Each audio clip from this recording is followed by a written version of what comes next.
obatnya dijamin oleh BPJS misalnya, tapi kerjanya berhenti, cari berasnya hilang yang nyari berasnya, nungguin di rumah sakit harus ada duit, kadang-kadang obatnya BPJS-nya nggak bisa bayar semua, harus nyari lagi, duit nggak punya, suami sakit, anak harus sekolah, di rumah harus makan, itulah yang dialami oleh rakyat kita.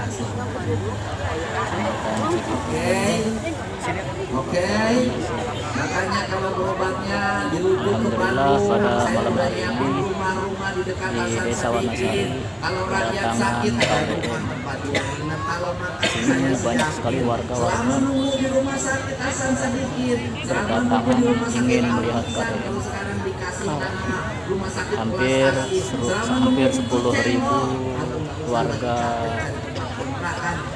Tasik semuanya berkumpul di Desa Wanasari. Makanya kenapa sampai sekolah nggak boleh berdesak-desakan, saya juga di sini sampai nggak bisa kenapa? karena sama banyak sekali yang datang, diperkirakan hampir 10.000 orang sangat antusias sekali ingin melihat Bapak Ai. Oke guys, ini kelihatan sih.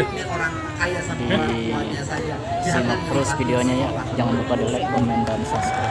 Awas lah itu ada wisuda harus bayar lagi, harus pakai kebaya baru, baju baru, minder lagi. Kebaya 600.000, Bang Emok lagi. Bener gak? Benar. Habis itu orang tuanya harus ikut. Duit. Di sekolahnya minder harus ngumpulin hadiah buat gurunya. Minder lagi. Sudah, daripada bikin minder nggak usah ada wisuda sekalian, nggak usah. Oke? Benar. Outing kelas udah bikin jaket, nggak usah bikin minder, udah sekolah fokus saja. Kalau kegiatan orang kaya, silakan orang kaya bikin kegiatan dengan keluarganya, jangan ngajak-ngajak orang miskin, karena orang miskin nanti tidak bisa ngikutin gayanya orang kaya. Akhirnya banyak anak-anak orang miskin bergaya orang kaya.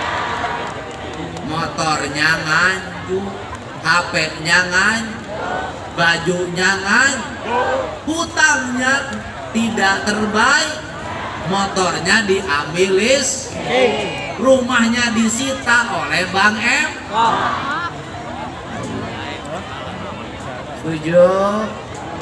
Bener nggak gubernur punya kebijakan, bener nggak? Kedepannya sudahlah, kalau sekolah-sekolah kurang biaya, biarkan kami menambah biayanya dari anggaran negara. Tapi ingat, kalau sekolah sudah membiayai, ibu juga ajarin pada anak-anaknya prihatin. Apa? Apa? Apa? Anak jungkir-jungkiran, nangis, minta uang jajan 20.000. Kalau orang tuanya tidak mampu, jangan diberi. Kenapa? Sekolah yang mahal bukan bayaran, sekolah yang mahal adalah uang jajan. Benar gak? Kalau negara sudah menjamin pendidikannya, negara menjamin kesehatannya, negara menjamin penyediaan rumahnya, maka rakyat jangan buang uang percuma. Saya nyiapin uang untuk subsidi pendidikan sampai SMA, ibu pun harus nyimpan uang untuk tabungan anak-anak masa depan. Anak-anaknya dididik di rumahnya, rubah PR. Apa yang disebut menghilangkan PR? Bukan menghilangkan PR, yang dihilangkan itu adalah PR isian yang isi ibu bapaknya. Tetapi PR harus ada. Bagaimana? Kasih nanti guru daftar isian. Di rumah anak mengajarkan apa? Mengaji jam berapa? Sholatnya tepat waktu tidak? Kalau muslim, suka nyuci piring atau tidak? Bisa masak enggak? Suka ngepel enggak? Bantu ibunya enggak? Bantu ayahnya enggak? Itu yang menjadi catatan. Saya ingin nanti yang naik kelas itu adalah anak-anak kreatif, anak-anak yang hidupnya prihatin. prihatin, anak-anak yang patuh pada orang tuanya, anak-anak yang bersosialisasi di lingkungannya dengan baik, anak yang bisa ngurus sampah di rumah, anak yang tidak membiarkan cucian berantakan di mana-mana, anak yang di rumahnya sayang sama orang tuanya, air matanya jatuh ketika orang tuanya sakit. Kenapa? Karena anak-anak yang berhasil adalah anak-anak yang seperti itu. Benar kan? Anak-anak yang sukses adalah anak-anak yang punya jiwa cinta pada orang tuanya dan anak-anak yang didoakan oleh orang tuanya. Anak yang sukses adalah anak yang prihatin selama perjalanan hidupnya dan ibu bapaknya selalu berlinang air mata mengantar kepergian anaknya ke sekolah, mengantar kepergian anaknya ke tempat praktek, mengantar kepergian anaknya berkemah, mengantar kepergian anaknya untuk mencari ilmu di tempat kuliahnya. Dia mengantar dengan penuh lingan air mata. Air mata itu adalah doa yang sebenarnya. Saya ingin anak di Jawa Barat seperti ini. Kenapa saya tegas hari ini? Saya punya data yang suka minum ciu rata-rata orangnya nggak punya. Benar ya? Anak orang kaya narkoba direhab, bapaknya punya duit. Anak orang miskin pakai sabu-sabu kuning direhab di mana? Benar kan? Benar kan? Anak orang kaya bermasalah mentalnya punya psikolog. Anak orang miskin bermasalah boga naon.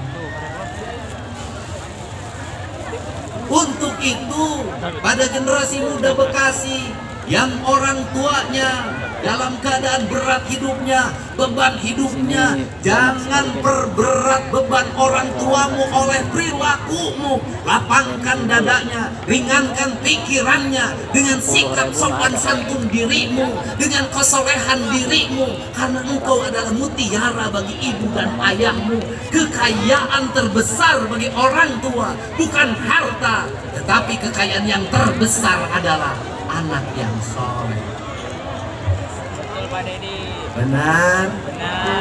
Terbaik anak kita bikin. Jadi kalau saya membuat kebijakan jam 9 pulang ke rumah agar tidak terjadi anak Jawa Barat menjadi korban pembacokan, korban pemerkosaan, korban pelecehan, korban narkoba. Tidak boleh ketika malam banyak predator yang memanfaatkan anak-anak kita dieksploitasi untuk kepentingan ekonomi mereka, dan korbannya adalah anak-anak kita. Mantap. Kalau anak kita pakai narkoba, yang kaya siapa? Yang kaya bandar narkoba. Kalau anak kita mabuk ciu, yang kaya siapa? Yang kaya bandar ciu. Kalau anak kita minum eksimer, yang kaya siapa? Yang kaya jaringan eksimer. Ingat, anak-anak kita adalah bagian dari cara para mafia untuk mengumpulkan kekayaan dengan menjadikan objek anak-anak kita. Ngerti? Ngerti? Jadi saya hari ini agak tegas pada anak-anak sekolah karena saya sayang sama anak-anak Jawa Barat, saya sayang sama anak-anak Bekasi. Kalau tidak sayang, ngapain saya harus ngurusin di barak? Hari ini saya masih ngurus anak yang di barak, yang ketika pulang pada orang tuanya, justru orang tuanya penyebab depresinya anak-anak. Benar? Banyak anak kita yang korban perpisahan. Banyak anak kita yang ayahnya tidak bertanggung jawab. Sudah hamil pergi lagi, ngamilin lagi, pergi lagi, ngamilin lagi, pergi lagi. Banyak yang seperti itu. Untuk itu orang tua sekarang jangan melepas anaknya pada cengkraman serigala. Oke, mengerti? Kita berdoa ke depan Bekasi jalannya bagus-bagus, sungainya bersih-bersih, rumahnya tertata rapi, pasarnya bersih, rakyat miskinnya makin berkurang, anak-anaknya sekolah minimal sampai SMA, berasnya cukup, rumahnya baik-baik, Pak Bupati, Pak Wakil Bupati, pimpinan DPRD-nya sayang sama rakyat. Oke, mantap, siap, oke. Dan ini sepanjang hidup saya berpolitik, saya baru melihat antusiasme rakyat Jawa Barat, rakyat Bekasi seperti sekarang sayang pada pemimpin. Setiap saya melihat kerumunan orang, setiap saya melihat jeritan orang, setiap saya melihat orang gedor-gedor mobil saya, hati saya selalu berfisik mengingatkan diri saya, jangan hianati dia, cintai dia, sayangi dia, korbankan seluruh hidupmu untuk mereka agar mereka bisa hidup bahagia. Benar kan? Teman saya protes, lihat kantong mata saya gede. Kang Deddy, pimpinnya baru 3 bulan, kenapa kantong matanya sudah tebal? Saya lebih baik tebal kantong mata daripada tebal kantong duit. Iya, bener gak? Seneng kan? Kenapa orang Bekasi senang ke Lembur Pakuan? Karena di Bekasinya kurang tertata desa, runtahnya berantakan.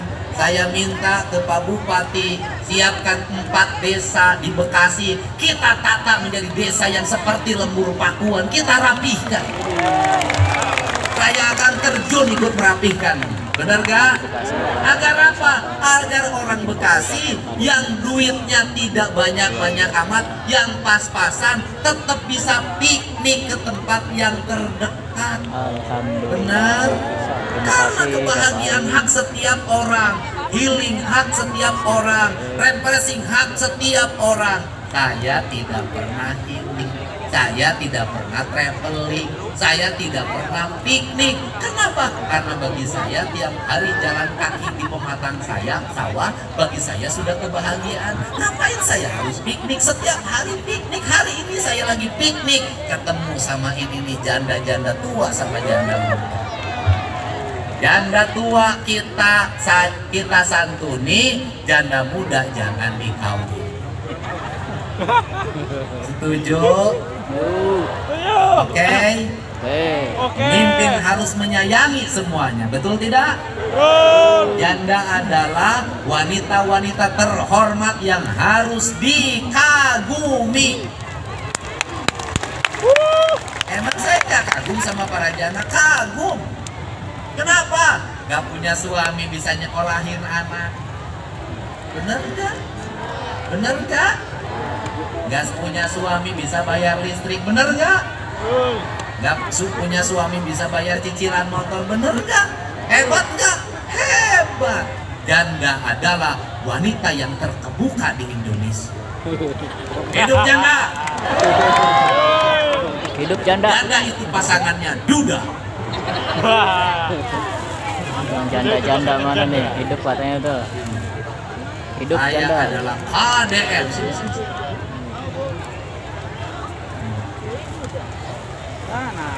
Sini.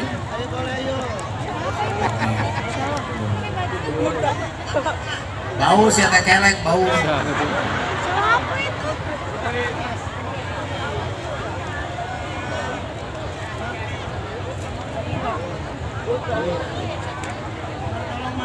Terima kasih ya, Kon. Terima kasih. Dikasih lukisan.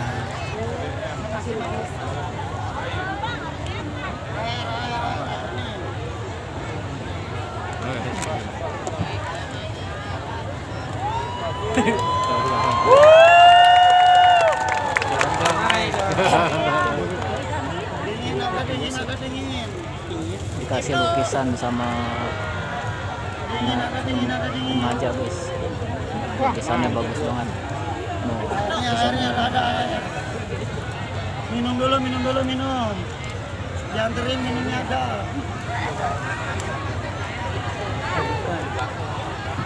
Ya, tuh. Ini ngapain digini-giniin bajunya? Saya cinta berat sama Kang Dedi. Dulu. Luar biasa. Zamannya Cinta berat kan itu ya. Oh, Bu Nenek, Iya. Bupati Bekasi dulu. nggak pernah juga saya. Gede baju. Terus gini ngapain menyiksa diri? Namanya cinta sama Kang Dedi. ADM. ADM apa? Mulyadi. Salah, Kang Duda Merajalela. Rumah di mana? Kamu kerja nggak? Apa? Rambutan. Bukan apa aja? Ada. Kamu serabutan kerjanya. Kamu nggak jadi tenaga outsourcing kebersihan di jalan provinsi? Siapa? Mau. Ya, Pak Sekda dimasukin deh. Tenaga outsourcing kebersihan di jalan provinsi. Kamu harus rajin. Kamu kerja ya nanti. Dia tukang sapu mau? Ya, mau, Pak. Dia tukang sapu di jalan provinsi ya. Lumayan gajinya ya. Udah. Terima kasih. Sana. Ya. Saya ya ntar kita terusin ya. Mau panggilin istri mudanya Pak Bupati Bekasi mau ke sini. Istri mudanya Pak Bupati Bekasi punya istri muda ini.